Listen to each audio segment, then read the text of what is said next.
Norway में मैं था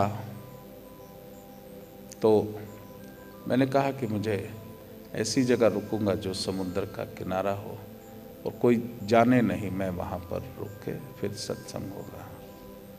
बहुत सुंदर एक वुडन कॉटेज थी, इट वॉज वेरी नाइस। देखा, मुझे बहुत अच्छा लगा, मैं बोला यहाँ रुकूंगा। रात को मैं बैठा, उन्होंने बोला ठंड हो गई, will switch on the heater. Okay, do it. जब मैं ध्यान में बैठा तो जहाँ एनर्जी एक्सपैंड होनी थी, सडनली मुझे एक आयरन कर्टन महसूस हुआ। मैं बोला ये क्या हो गया, कुछ एलियन से सामना होने वाला है क्या? So let me try doing it and see. I felt, लेकिन it was very strong. तो फिर मैंने जब देखा तो वो हीटर ऑन था, उसको स्विच ऑफ किया, एकदम एनर्जी एक्सपैंड होनी शुरू हो गई। वो क्या था कि फर्श के नीचे भी बिजली की तारें बिछाई हुई थी उन्होंने, और जैसे ओवन होता है, उस ओवन के अंदर एक आदमी को डाल दिया जाए और इलेक्ट्रिक करंट चारों तरफ से दौड़ाया जाए तो उसकी क्या परिस्थिति होगी। They produce negative radiations. पहले समय में फायरवुड था, इट वाज नाइस, अब इलेक्ट्रिसिटी है, इसीलिए वहाँ पोल्यूशन बहुत ज़्यादा है।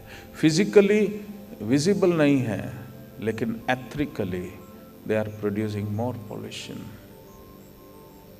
हमारा फिजिकली विजिबल है, कार्बोरेटर खराब है, धुआं मारती हुई गाड़ी जाती है,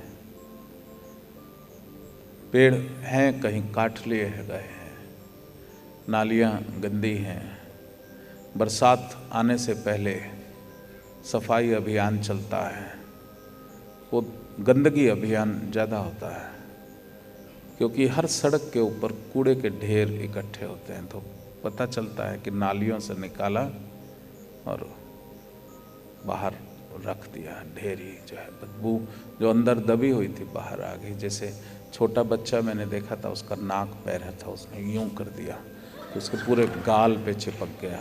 तो हमारे देश में तो ऐसी सफाई होती है, जो है पूरा मल लेते हैं यहाँ से वहाँ, धोने धाने का क्या मतलब।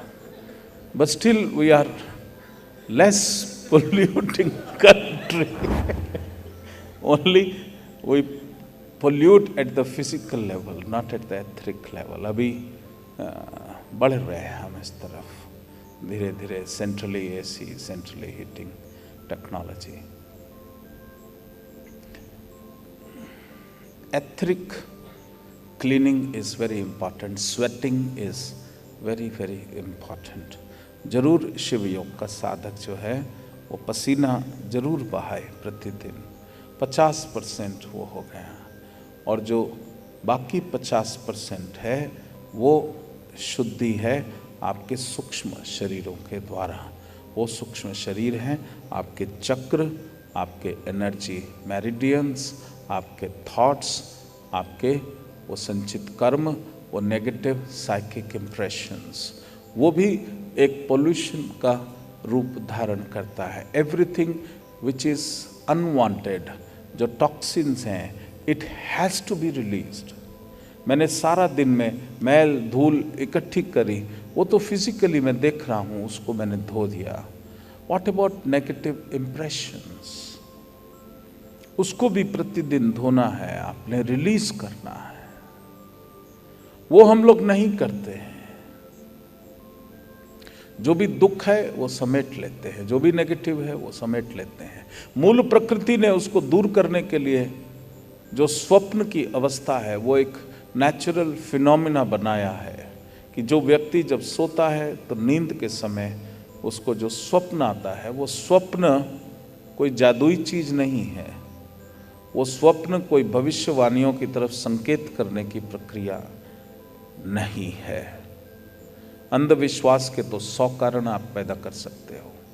जो स्वप्न की अवस्था है वो सिर्फ एक फिनोमिना है कि जो नेगेटिव साइकिक इम्प्रेशंस सारे दिन आपने इकट्ठे किए थे उसको रिलीज किया जाए, तो वो जब आप रिलीज़ करते हैं तो यू सी द ड्रीम्स, और उस ड्रीम्स में वो रिलीज़ होते हैं। उसके ज़्यादा ड्रीम्स का कोई मायना, अपना अस्तित्व नहीं है। It's only the reflection but the releasing phenomena. अगर साइकोलॉजिस्ट से पूछा जाए, कहा साइकोलॉजिस्ट ने, अगर हम ऐसा प्रोसेस कर दें कि स्वप्न ना आए, उसको हम डिस्कनेक्ट कर दें इस प्रोसेस को, तो 1 सप्ताह में वो व्यक्ति पागल हो जाएगा। इतना स्ट्रेस वो अपने अंदर इकट्ठा कर लेता है।